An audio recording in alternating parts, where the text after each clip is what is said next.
Toda mi vida he sentido este mismo cariño. Al despertarme y mirar todo lo que he vivido, reí y lloré. Mira, las personas que han sido víctimas de violencia tienen varias repercusiones y consecuencias. Uno, yo creo que la fundamental es un daño en su autoestima, en su autoimagen, en su autovaloración. Se sienten poca cosa, muchas veces se sienten culpables, sienten lamentablemente que son merecedoras de ese maltrato, de esa violencia. En otras ocasiones las personas violentadas se aíslan, ¿sí? Se retraen porque obviamente les da vergüenza pues contar o compartir que están sufriendo violencia de cualquier tipo que sea y de donde venga la violencia. Entonces muchas veces se retraen, se aíslan, pierden contactos, redes, familia, amistades. Muchas veces dejan de creer en ellas mismas, dejan de creer en sus capacidades, en sus recursos, ¿sí? ¿Qué más te puedo decir de víctimas de la violencia? También muchas veces se genera un enconchamiento y una gran desconfianza de las. ¿A qué me refiero con enconchamiento? Están muy ensimismadas en ella, entonces cualquier persona que se acerque, incluso tal vez para poder ayudarles, pues desconfían, tienen temor que también en otros espacios les maltraten, abusen de ellas, entonces ahí hay mucha desconfianza, hay como que se pusieran así candados de protección para no dejarse ver, para no dejarse tocar a ningún nivel emocional, físico, porque tienen miedo. La violencia también, una de las consecuencias que te genera mucho miedo, mucha angustia, mucha incertidumbre de lo que puede pasar. Eso te podría decir como los principales. Obviamente hay las afectaciones psicológicas, dependiendo del tipo de violencia puede haber afectaciones físicas y también a nivel intelectual. Ese tema. Nos encontramos junto a la ingeniera Alexandra Baño. Ella es técnica del Centro de Formación Ciudadana de Tungurahua.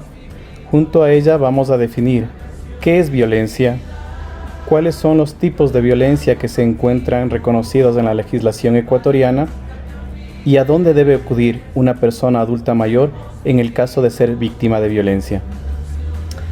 Muy buenas tardes.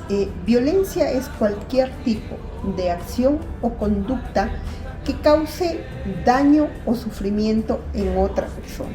Lastimosamente, muchos de estos casos pueden terminar hasta en el fallecimiento de la víctima.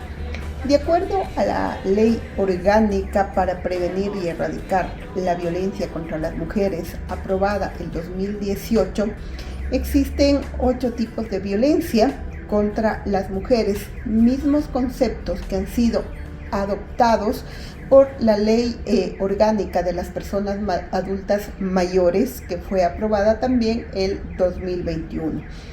Entre los tipos más usuales de violencia está la violencia física, que es cuando a una persona se le causa obviamente daño físico, que puede ser causada por interacción de un golpe, de un puñete, de una patada.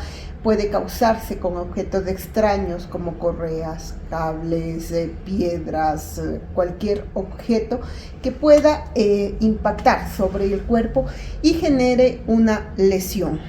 La violencia psicológica, que es la que más sufren las personas, y cuando hablamos de violencia psicológica hablamos de cualquier acción que vaya a generar desmedro en la autoestima de la otra persona. Esto puede ser gritos, insultos, manipulación, cualquier palabra peyorativa que afecte directamente la integridad psicológica de la persona. Cabe destacar que cuando hablamos de las personas adultas mayores, especialmente de las mujeres, casi el 90% de las mujeres adultas mayores han recibido este tipo de violencia, y es generacional por la misma construcción cultural en donde las personas adultas mayores fueron criadas en este sistema que fue mucho más violento que el sistema actual.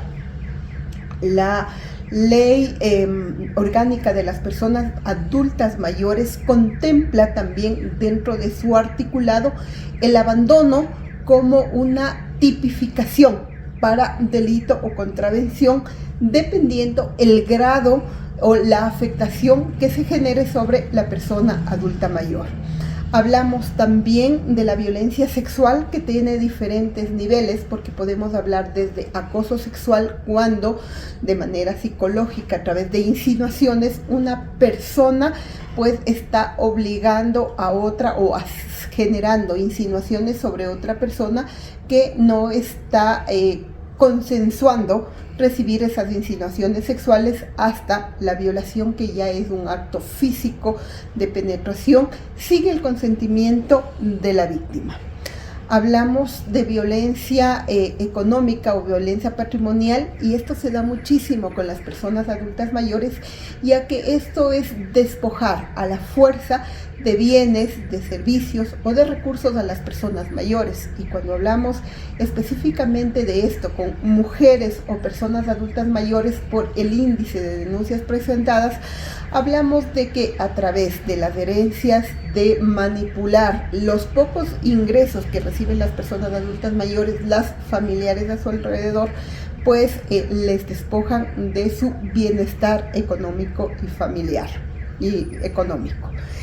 La violencia gineco-obstétrica está básicamente destinada a las personas, para las mujeres en etapa de gestación en su mayoría, ya que el sistema juzga las diferentes etapas de gestación, básicamente, o de cuidado de la salud sexual y reproductiva. Y por último está la violencia simbólica, que está determinada por el simple hecho de ser hombre o de ser mujer, o de tener alguna otra preferencia o identidad sexual o de género. Y la violencia política, que está dada cuando las mujeres especialmente asumen cargos de elección popular. Si nos centramos en estos conceptos que han pasado o han servido para que en el Código Penal se tipifiquen los delitos o las contravenciones, podemos encontrar que a partir del artículo 153 del COIP se estipula el abandono de las personas, especialmente en situación de vulnerabilidad. Hablamos de personas adultas mayores, hablamos de personas con discapacidad, ya que al colocárselas en una situación de desamparo se puede comprometer su integridad. Y con esto pues se puede también acceder a la justicia con acciones que pueden ser causa de privación de libertad para las personas que cometan este delito. El Código Integral Penal además tipifica a partir del artículo 155 la violencia contra las mujeres en sus diferentes tipos. En el artículo 159 se estipulan las contravenciones y se debe considerar también, o el Código Penal considera, que la pena privativa de libertad se establece al agresor dependiendo del daño causado, dependiendo la intensidad del grado. Y uno de los artículos importantes también se dan a través del artículo 164, que se establecen los delitos contra la integridad sexual y reproductiva. Hablamos específicamente de la violencia sexual. ¿A dónde debe acudir una persona adulta mayor en caso de ser víctima de violencia? A través de la ley y el reglamento de la Ley Orgánica de las Personas Adultas Mayores, al igual que la Ley Orgánica para prevenir y erradicar la violencia contra las mujeres, se han creado a través de los municipios como órganos de protección las juntas cantonales de protección de derechos, que tienen ya como especificidad no solo trabajar con niños y adolescentes, sino trabajar con mujeres en situación de violencia y con personas adultas mayores. Dependiendo el grado y el tipo de violencia, también pueden acudir a fiscalía, pueden acudir a las comisarías en los cantones que no haya juntas cantonales de protección de derechos, y la unidad judicializada, la unidad especializada para problemas de violencia contra la familia, que siempre tienen los procesos y los protocolos adecuados para aceptarlos. Ojo, que también ahí hay un tema que es bastante importante. La competencia de protección la ha asumido el MIES, y si bien ellos no otorgan medidas de protección, muchas veces son los entes en donde se activa el sistema para que pueda funcionar estas mesas, o se active el sistema para proteger a la persona adulta mayor que ha sido vulnerada en sus derechos.